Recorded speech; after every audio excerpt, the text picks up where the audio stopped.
3 players who will not be Seattle Mariners in 2025. Let's talk about it.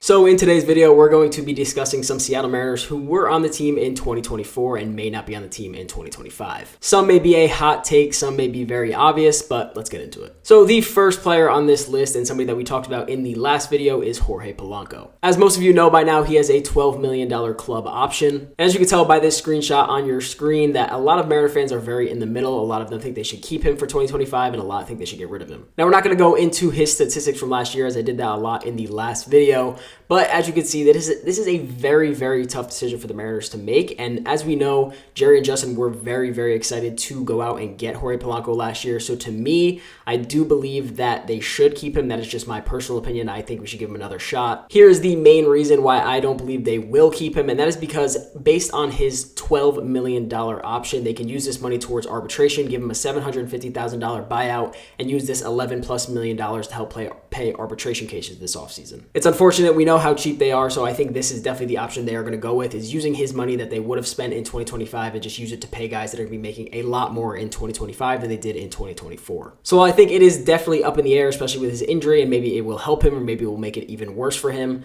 It is very up in the air. It is very 50-50 on what the Seattle Mariners would do with him. So moving into our second player that is definitely not being discussed a lot in the Seattle Mariners community, and that is Yimi Garcia. And I know I'm probably saying his name wrong, but you guys all know who I'm talking about. So as you know, he was a trade deadline acquisition for the Seattle Mariners, and he was a very, very good pitcher for most of the season. He did unfortunately get hurt, so the Mariners did not get too many innings out of him, but in his innings that he did pitch for the Mariners, it was not very impressive. Before getting on the injured list, he allowed runs in 3 of his last appearances with the Mariners, so it is definitely not leaving a great taste in their mouth. I definitely think the Mariners bullpen is going to need help in 2025, but that is why hopefully you get Matt Brash back, and hopefully Gregory Santos can give you a full season of being healthy. By no means am I opposed if the Mariners went out tomorrow and said, we're going to extend Yimi Garcia to a 2-year deal. I would not complain by any means, but I do think there are some red flags coming up. Since in 2024, the Mariners saw guys like Colin Snyder and Troy Taylor do really well in clutch situations, I do think that they really don't think they have much of a use for Yimi Garcia right now. His last contract that he signed with the Blue Jays was 2 years, $11 million, so I do think,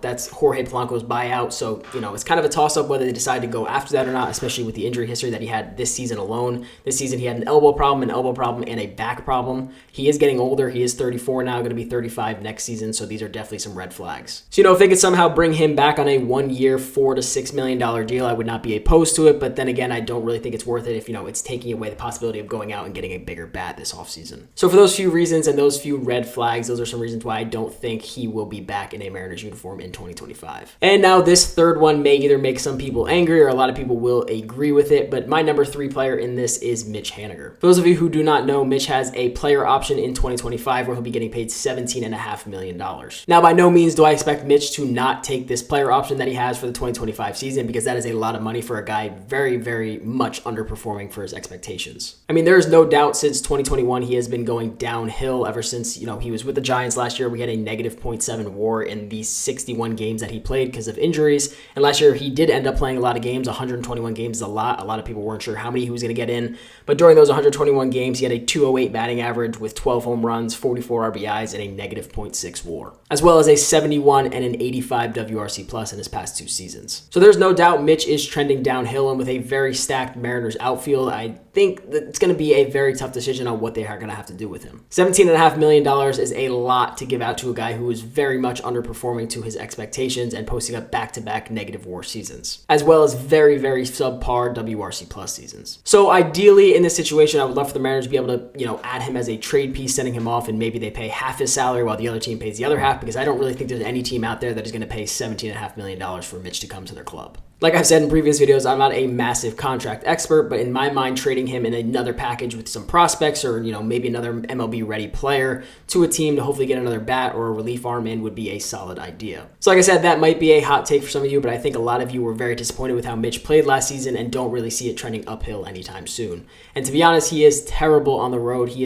does very well in T-Mobile, but as soon as they go out on the road, he just forgets how to play baseball. And for those reasons, that is why he is my number 3 player that will not be in a Seattle Mariners uniform in 2025. Now, I also posted this up on my X account, another poll on one player, if you had to bring him back for the 2025 season, who would it be? And that would be Justin Turner, Jorge Polanco, or Yimi Garcia. And as you can see, which I definitely 100% agree with, is Justin Turner takes the cake with a 68% in terms of a lot of fans want to bring him back. To be honest, I think it should really be a no-brainer for the Seattle Mariners to bring Justin Turner back. He's not going to perform. He's not going to put up 25 home runs or have 110 RBIs, but he's going to come back, be a leader, be a coach, be all those things, and still produce at a pretty high level. I know this really isn't part of the video, and obviously this is not a guy that we don't want to see in a Mariner uniform in 2025. We would love to see Justin Turner come be a Mariner again, but this is just kind of one thing I wanted to throw in there to show that there is definitely no arguing between the Mariners fan base about who they should bring back in 2025 out of these three guys. So please let me know which ones you agree or disagree with down in the comment section. Otherwise, I hope you guys did enjoy the video, and I'll see you guys in the next one. Peace out.